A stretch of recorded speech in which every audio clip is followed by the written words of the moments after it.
them, houses them, and transports them by means of the creation of immense quantities of ersatz material. Fake bread, fake homes, fake clothes, and fake autos. In other words, this thing is going on. This huge, fantastic numbers of people, increasing. People think, the population problem, something's going to happen in 5 years from now. Yeah. They don't realize it's right on us now. People are coming out of the walls. You got to start immediately putting the technology underground. I can think of different ways that we can do this symbolically. The solstice, last April 21st, a group of us went out in front of the house in Millbrook, and we took a sledgehammer, and we spent about an hour breaking through the road. And we had this incredible piece of asphalt and rock about 4 inches. And then we said, hey, underneath this planet somewhere, there's dirt. Yeah. And it was really magical. And once you get a little piece taken out, it took about an hour to get one little piece, then you just go underneath it, and it begins to crumble. So that I think that we should start a movement to 1 hour a day or 1 hour a week, take a little chisel and a little hammer and put a little hole in some of this plastic and just see some earth come up and put a seed there. I can foresee, and then put a little ring of mandalic ring of something around it. I can see the highways, and I can see the subways, and I can see the patios and so forth. Suddenly, the highway department come along and say, there's a rose growing in the middle of Highway 101. And then the robot power group will have to send a group of the highway department to kill the rose and put the asphalt down on the gentle, naked skin of the soil. Now, when they do that, we're getting to them. There'll be pictures in the paper, and consciousness is going to change, because we've got to get to people's consciousness. We've got to let people realize what they're doing to the earth. Yeah, but that's the area of poetry you're doing. There we go. I'm the poet, you're the politician. I've told you that for 10 years.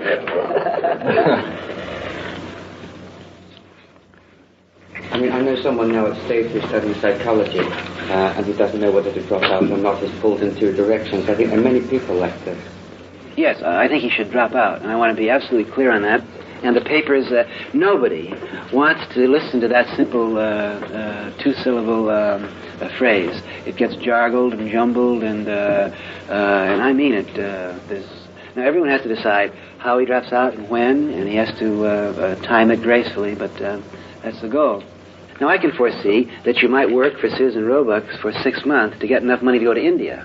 But that's part of your dropout. And what I'm doing today now is part of my dropout. I do have responsibilities, contracts, and I don't think that anyone should violate contracts with people that they love. But look at a all contract with the university, fine, quit tomorrow. Therefore, I have to detach myself slowly. When I was in India 2 years ago... But India, the university has personal relations also. They're not in contact with the university, they're in contact with persons. Yeah. You can't reject those persons necessarily. Well, you can be a bodhisattva among those persons. You can, as Tim says, you can gracefully drop out at one time or another, which I take to mean... I was teaching at Berkeley last week. What do you mean, drop out?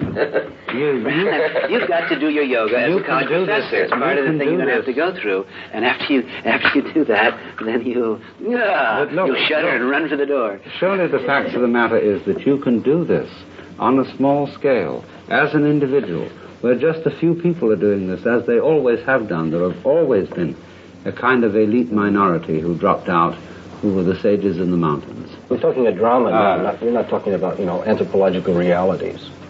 The anthropological reality is that human beings, in their nature, want to be in touch with what's real in themselves and in the universe.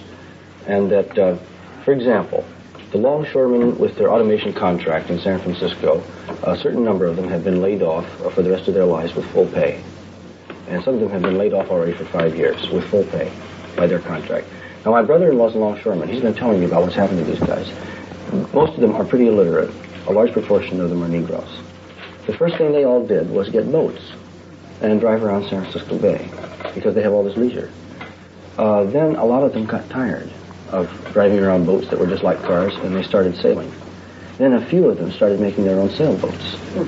They move into and respond to the possibility of challenge. Things become simpler and more complex and more challenging for them. The same is true of hunting. Some guy says, I'm going to go hunting and fishing all the time when I have my leisure, by God. And so he goes hunting all the time. Then he says, I want to do this in a more interesting way, so he takes up bow hunting. Yeah. Then the next step is, and this has happened, he says, I'm going to try making my own arrowheads.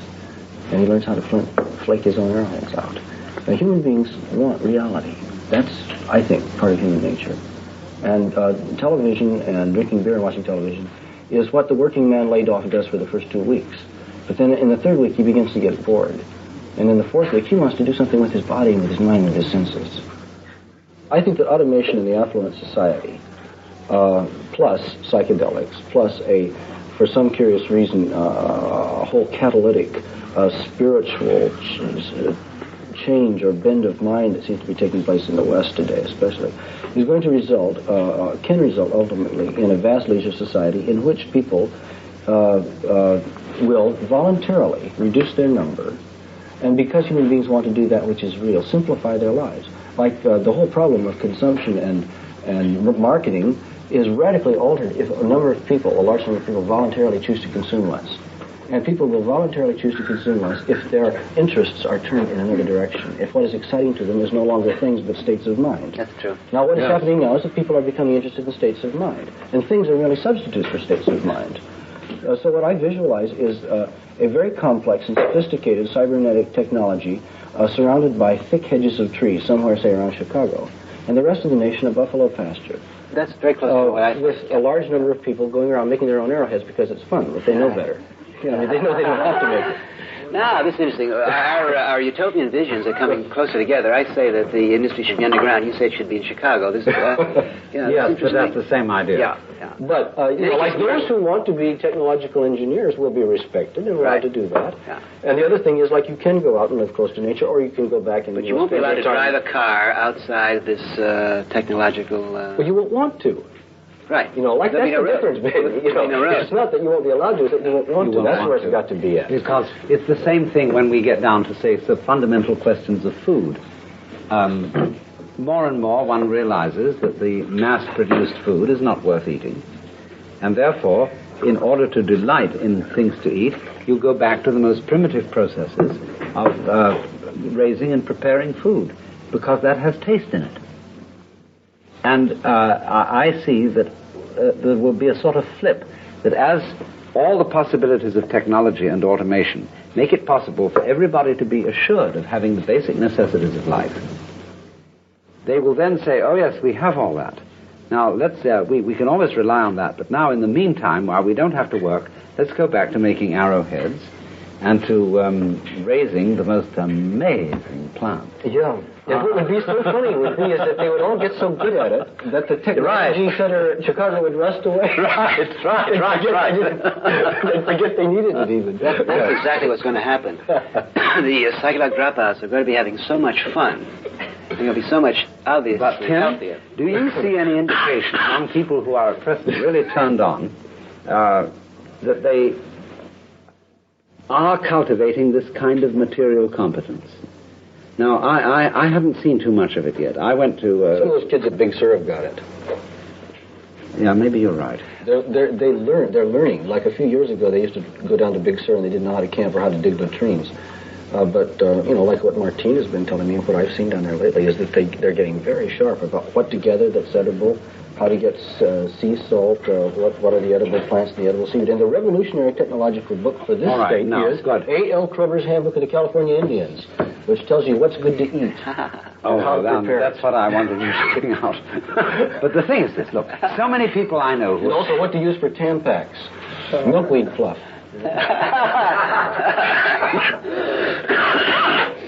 Beautiful. And diapers made of shredded cedar bark. Yeah. The whole thing is all there.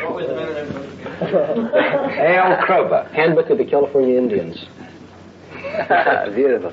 But the thing that is this, I found so many people who, are of the turned-on type.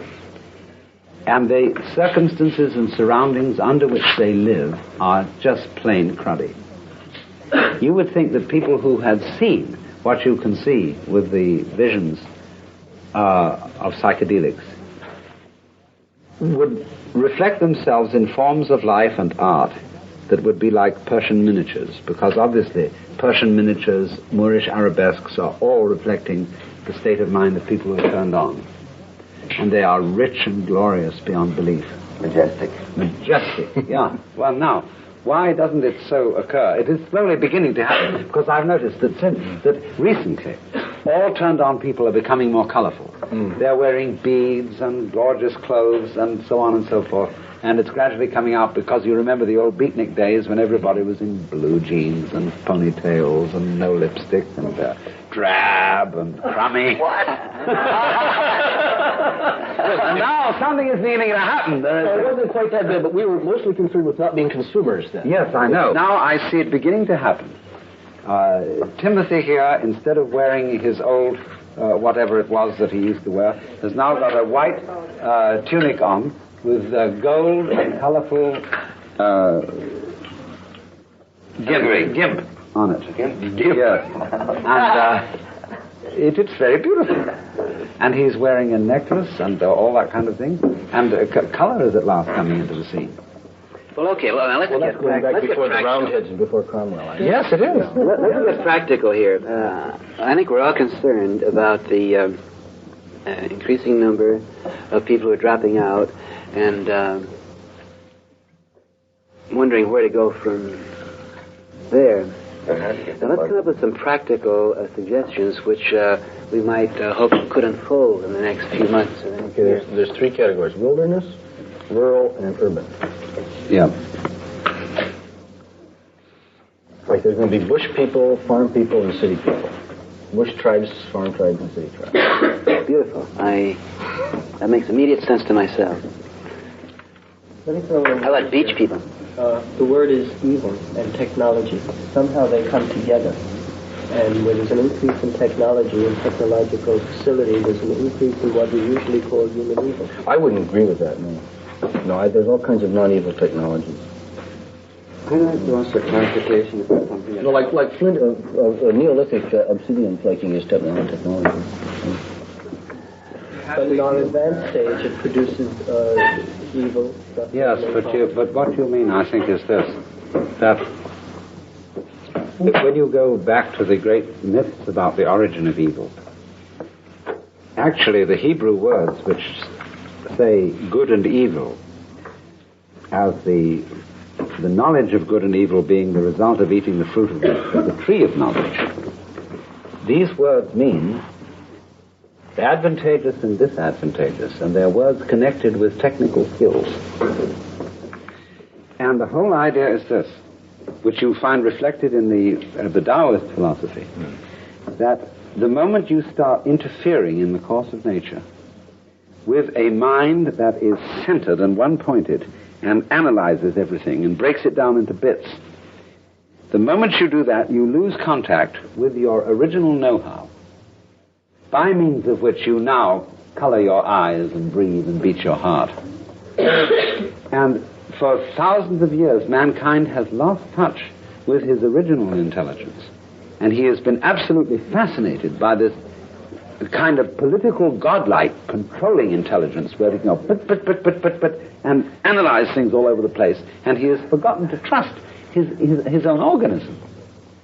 Now, the whole thing that everything is coming to be realized today, not only through people who take psychedelics, but also through many scientists, they're realizing that this linear kind of intelligence cannot keep up with the course of nature. It can only solve trivial problems when the big problems happen too fast to be thought about in that way.